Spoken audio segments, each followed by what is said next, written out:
ఒక సినిమాలో ప్రొటాగనిస్ట్ అనేవాడు ఎంత ఇంపార్టెంటో, అతనికి ధీటుగా ఉండాల్సిన యాంటాగనిస్ట్ క్యారెక్టర్ కూడా అంతే ఇంపార్టెంట్.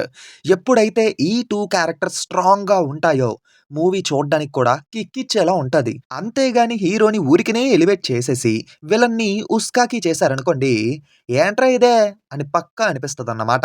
సో, ఇప్పుడు ఈ 2024లోని మోస్ట్ డిసప్పాయింటింగ్ యాంటాగనిస్ట్ క్యారెక్టర్‌ల గురించి మాట్లాడబోతున్నాము. అంతకంటే ముందేటంటే, మన వాట్సాప్ ఛానెల్‌ని ఇంకా చాలా మంది ఫాలో అవ్వట్లేదు మామ.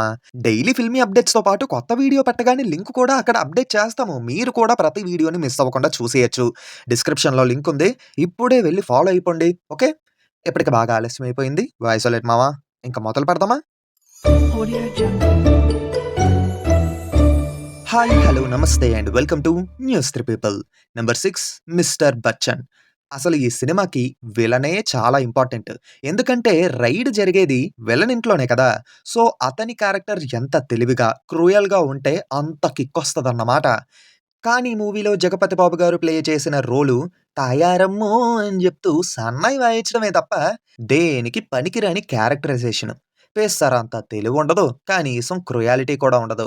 మరీ రాడ్ డేట్ అంటే కామెడీ అనే పేరుతోని ఆయన ఇంట్లో ఉండే ఫ్యామిలీ మెంబర్సే డబ్బు దొరికేలా చేస్తారు. మినిమమ్ సీరియస్‌నెస్ అయినా ఉండాలి గదయ్యా! మరీ లిబర్టీ తీసుకుంటున్నాం గదా అని చెప్పి ఇలా కంపు చేసేస్తే ఎలా ఉంటది జెప్పండి? ఒక రకంగా చెప్పాలంటే విలన్ అనే క్యారెక్టర్ ఎలా ఉండకూడదు అని చెప్పడానికి ఈ మూవీలో విలన్ క్యారెక్టరైజేషన్ ఒక best example. Number 5 double smart. ఈ మాత్రం రోల్ కోసం సంజయ్ దత్ గారిని తీసుకొనొచ్చారా? మళ్ళీ 'బిగ్ బుల్' అని చెప్పి ఓ పెద్ద పేరొకటి. 'బిగ్ బుల్' అంటే రెడ్ బుల్ తాగినోడిలో ఊపు మీదుంటూ ఊపు ఊపేస్తాడనుకుంటే వాటమ్మా! వాట్ ఈస్ థిస్ అమ్మా! యాక్చువల్లీ మూవీలో విలన్‌కొక స్ట్రాంగ్ మోటివే ఉంటది. South and north side of ఇండియాలో చిచ్చు పెట్టి, సివిల్ వార్‌ని క్రియేట్ చేసి ఒక 2 కంట్రీస్ కింద డివైడ్ చెయ్యాలి అని. కానీ ఈ మోటివ్ వల్ల మనోడికి ఉండే ఉపయోగం ఏంటి అనే దాని మీద మాత్రం క్లారిటీ లేదు. రా ఏజెంట్స్ ఏమో బిగ్ బుల్‌ని పట్టుకోవడానికి నానా కష్టాలు పడుతూ ఉంటే, ఎవరో బేవర్స్ గాడొచ్చి దిక్కుమాలిన బ్రెయిన్ ట్యూమర్ అనే సోది చెప్పి ఆడిని ఇండియాకి తీసుకొచ్చేత్తాడా? ఇదే మళ్ళీ క్లైమాక్స్‌లోని పోకిరి లెవెల్ పకోడీ ట్విస్ట్. కొంచెమైనా నమ్మేలా ఉందా మామ? మళ్ళీ బిగ్ బుల్ అంట. అయినా చాలా కాలంగా 'పూరి' గారి మూవీస్‌లో విలన్ రోల్స్ మరీ వీక్ అయిపోయారు మామ. అప్పుడు ఇలాంటి పకోడీ విలన్లే బయట పడతారు గానీ పవర్‌ఫుల్ విలన్‌లొస్తారా ఏంటి? ఏదేమైనా వింటేజ్ 'పూరి జగన్నాథ్' గారి మూవీస్‌లో ఉండే క్యారెక్టర్స్ వైబు, పవరు ఆ రేంజే వేరు అంతే.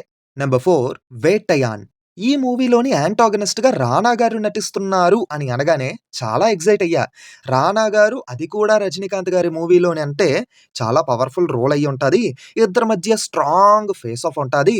వీళ్ళ మధ్య సీన్‌లకి థియేటర్‌లో తగలబడిపోతాయి అని అనుకుంటే, ధీమాగా సెకండ్ హాఫ్‌లో వత్తదన్నమాట ఈ రోలు. ఆ రోల్ వల్ల ఒక ఇంపాక్ట్ గాని ఏది ఉండదు. ఏదో ఉన్నదంటే ఉన్నదంతే. అసలు 'రానా' గారు ఈ రోల్ చెయ్యాలి అని చెప్పడానికి ఒక పర్ఫెక్ట్ రీజన్ కూడా ఉండదు. అంటే 'రానా' గారు మాత్రమే చెయ్యగలిగిన పర్ఫెక్ట్ పాత్ర ఇది అని చెప్పడానికి ఒక మంచి సీన్ కూడా ఉండదన్నమాట. అంటే ఎవరైనా రెగ్యులర్‌గా విలన్ రోల్స్ చేసే వాళ్ళని తీసుకొచ్చి పెట్టేసినా సరిపోద్ది. మరీ 'రానా' గారినే ఎందుకు కాస్ట్ చేసుకున్నారో మూవీ టీమ్‌కే తెలియాలి.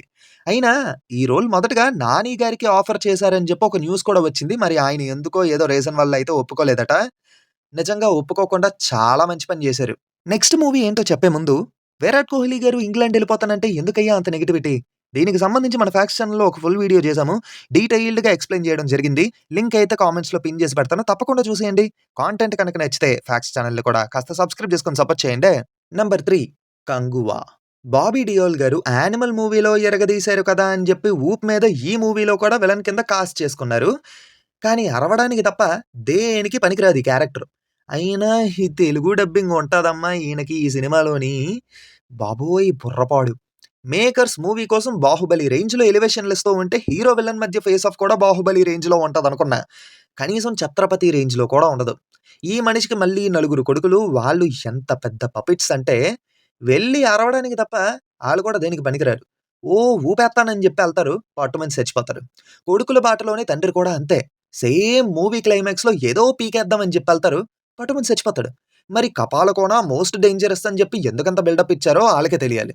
ఇదంతా అయిపోయిన తర్వాత మళ్ళీ ఈ మనిషికి ఇంకో కొడుకని జెప్పేసి పార్ట్ 2కి లీడ్ ఇస్తూ 'కార్తీ' గారి క్యారెక్టర్ ఎంట్రీ. లక్కీలీ మూవీ పోయింది గాబట్టి సరిపోయింది. లేదంటే పార్ట్ 2లో వీళ్ళ పైత్యంతో 'కార్తీ' గారి రోల్ ఇంకెంత రాడ్‌గా డిజైన్ జేసేవారా అని జెప్పి భయమేస్తుంది. నంబర్ 2 'దేవర'. లిస్టు మొత్తంలో కొద్దో గొప్పో పర్లేదు అన్నట్టుగా ఉన్న క్యారెక్టరు ఇదొక్కటే.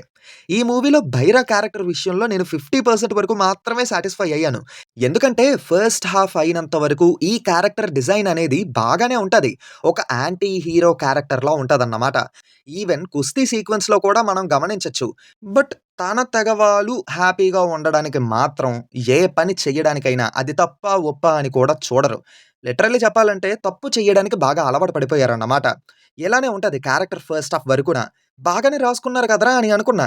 కానీ సెకండ్ హాఫ్ స్టార్ట్ అయ్యాక ఒక్కసారిగా ఆ క్యారెక్టర్ ఆర్క్ డౌన్‌ఫాల్ గట్టిగా కనిపిస్తుంది మామ. దేవర మీద రివెంజ్ తీర్చుకోవడానికి ఒక సాలిడ్ మోటివ్ అనేది సరిగ్గా ఉండదు. అంటే ఎమోషనల్‌గా హిట్ చేయడానికి బైరాకి సంబంధించిన వాళ్ళెవరినైనా దేవర చంపేసాడని, బైరా దానివల్ల కొంచెం సీరియస్‌గా తీసుకొని దేవరాని చంపాలనుకుంటున్నాడని చెప్పి ఒక సాలిడ్ మోటివ్ అనేది ఏదైనా సెట్ చేసుకొని ఉండుంటే, ఆ రివెంజ్‌కున్న పవర్ ఏదో తెలిసుండేది. కానీ అలాంటి ఒక సాలిడ్ మోటివ్ అనేది ఉండదు. జస్ట్ స్మగ్లింగ్ కోసం అని చెప్పి దేవర మీద రివెంజ్ పెట్టుకుంటాడంతే. ఆ రివెంజ్‌కున్న రీజను స్ట్రాంగ్‌గా అస్సలు లేదు. అంతవరకు బ్రదర్‌హుడ్‌తో ఉన్న వాళ్ళ మధ్య ఇంత చిన్న విషయం వల్ల హార్డ్ రివెంజ్ క్రియేట్ అయ్యింది అంటే, నమ్మడానికి బిలీవబుల్‌గా అయితే అనిపించలేదు. దానివల్ల బైరా క్యారెక్టర్ కూడా డిసప్పాయింట్ చేసింది. నాకు తెలిసి పార్ట్ 2కి వచ్చేసరికి బైరా విలన్ అవ్వడు. ఎర్ర సముద్రంలో ఉండే తెగలన్నీ కలిసిపోయి దయ మీదకి యుద్ధానికి వెళ్తాయన్నమాట. ఖచ్చితంగా చెప్పగలను. ఎందుకంటే వీళ్ళ మధ్య ఎన్ని గొడవలున్నా సరే, వీళ్ళ జోలికి ఎవడైనా వస్తే వీళ్ళంతా కలిసిపోయి వాడి మీదకి యుద్ధానికి వెళ్తారు అనేదే మనకి సెకండ్ పార్ట్‌లో చూపిస్తారని క్లియర్‌గా అర్థమైపోతుంది.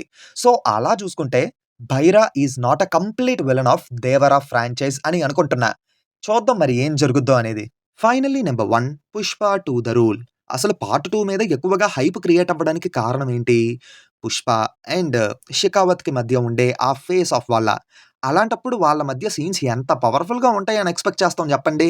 అలాంటి ఒక్క సీన్ అయినా ఉందా పార్ట్ 2లోని? లేదు. మహా అయితే ఇంటర్వెల్ సీన్ తప్ప ఇంకే సీను లేదు. 'షెకావత్' క్యారెక్టర్‌ని సింపుల్‌గా 'శ్రీను వైట్ల' గారి మూవీస్‌లో ఉండే కామెడీ విలన్‌లా చేసేసారు. ఫస్ట్ హాఫ్‌లో ఆ క్యారెక్టర్ కొద్దో గొప్పో అయినా పర్లేదన్నట్టుగా ఉంటది. సెకండ్ హాఫ్‌లో అయితే ఫైర్ యాక్సిడెంట్ తర్వాత అర్ధాంతరంగా ఆ క్యారెక్టర్‌ని అక్కడితో ఆపేశారు. ఈ మాత్రం దానికి పార్ట్ 1లో వీళ్ళ మధ్య ఏదో స్ట్రాంగ్ ఫేస్ ఆఫ్ ఉంటాదన్నట్టుగా బిల్డప్ ఇవ్వడం ఎందుకు? పోనీ పార్ట్ 1లో చూపించిన మిగతా విలన్స్ 'మంగళం సీను', 'దాక్షాయిని', 'జాలిరెడ్డి' ఈళ్ళనైనా వాడుకున్నారా అంటే అదీ లేదు. మళ్ళీ పార్ట్ 3 కోసం అని చెప్పి కొత్తగా విలన్స్‌ని రెడీ చేసి పెట్టారు. అయినా ఇప్పుడు 'షెకావత్ సార్' పొజిషన్ ఏంటి మామ అని అంటారా? కొంతమంది పోయాడు గదా! అని అనుకుంటూ ఉంటారు. పోలేదు. ఉన్నాడు. ఉంటాడక్కడే. ఎందుకంటే క్లైమాక్స్‌లోని తలపాక పెట్టుకొని ఒక వ్యక్తి ఉంటాడు గదా! ఆయన ఖచ్చితంగా 'షెకావత్ సారే. ఎందుకింత స్ట్రాంగ్‌గా చెప్తున్నానంటే, మళ్ళీ ఇంకో కొత్త క్యారెక్టర్‌ని ఎలాగో తీసుకొనిరారు.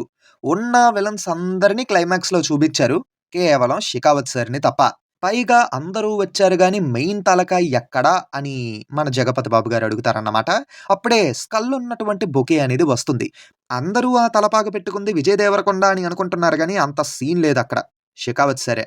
పార్ట్ 3కి లీడ్ అవ్వడానికి పార్ట్ 2లో 'షెకావత్ సార్‌ని' కమెడియన్‌ని జేసేసారు. ఇంక నేనైతే 'షెకావత్' గుండు మీద ఉన్న ఆ గీత కోసం ఏదో క్రూయల్ బ్యాక్ స్టోరీ చెప్తాడేమో అని అనుకున్నాను. తర్వాత అర్థమైంది. మరీ ఎక్కువ ఆలోచించేసానని. సో, ఫైనల్లీ ఇది నా లిస్టు.